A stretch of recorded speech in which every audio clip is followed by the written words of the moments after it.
I'm going to say the same thing twice, and I want you to notice how each version makes you feel. Version 1. I leverage robust frameworks to operationalize paradigm-shifting communication strategies that facilitate synergistic stakeholder engagement. Version 2. I help people speak up in rooms that matter so they can grow their careers. Same idea, completely different experience. The first version might make you think I know what I'm talking about, but the second version makes you feel like I'm talking to you. And that difference right there is why so many smart people struggle to sell themselves. My name is Mtavisi. I'm a public speaking coach and keynote speaker, and today I want to talk about something that took me years to figure out myself.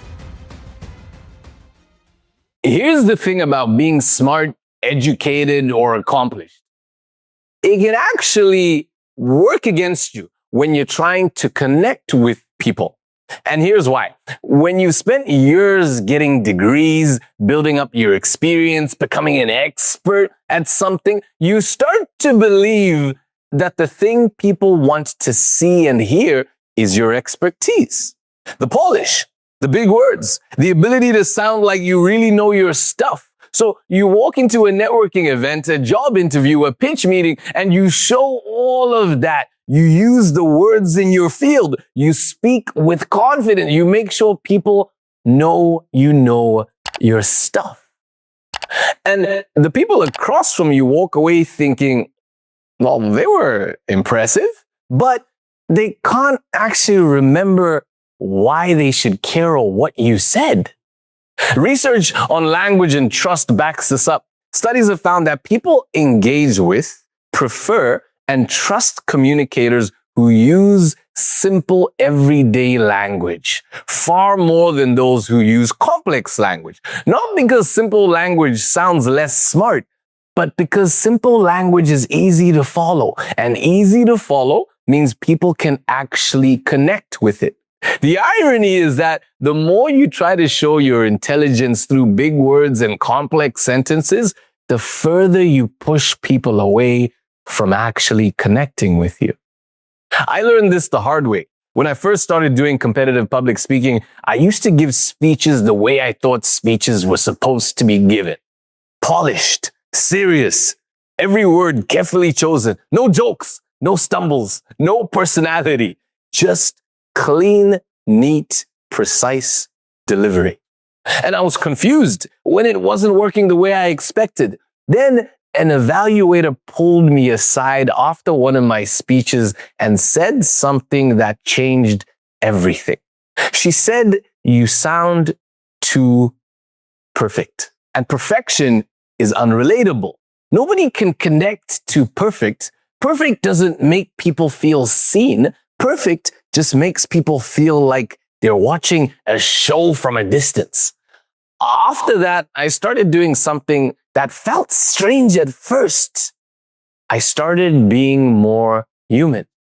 I started telling stories about my failures, not just my wins. I started laughing at myself. I started talking the way I actually talk, not the way I thought I was supposed to talk when I'm standing in front of people. And that's when things started to shift, not because the content got better, but because the connection got real.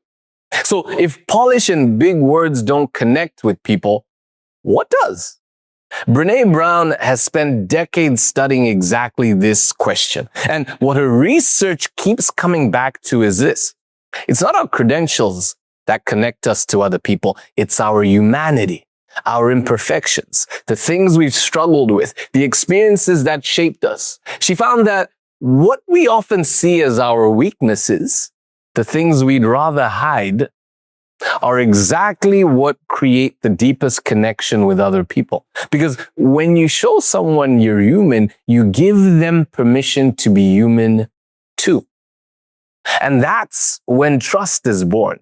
Think about the introductions and hooks that stick with you, the pitches you remember, the people who made an impression at a networking event. Were they the ones with the most impressive credentials? Or were they the ones who said something that made you feel like you already know them a little? Almost always, it's the second one. So how do you actually make this shift without feeling like you're dumbing things down or you're selling yourself short? Two things. First, simplify the language. Not because your ideas aren't sharp, because simple language removes the wall between your idea and the person you're talking to. Every time you catch yourself about to say leverage, just say use. Every time you're about to say paradigm shift, say a new way of thinking. Every time you're about to say operationalize, say put into practice. The idea doesn't get smaller, the connection gets bigger. Second, lead with the human before the credential. Before you tell someone your title, your degree, your company, tell them something real. A challenge you went through, a moment that shaped why you do what you do, something that makes you a person, not just a resume. Credentials answer the question, are you qualified? Humanity answers the question, do I want to know you? You need both, but most smart people lead with credentials and never get to the human part. So flip the order.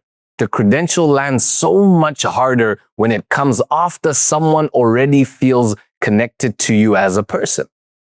The best communicators are not the ones who sound the most impressive.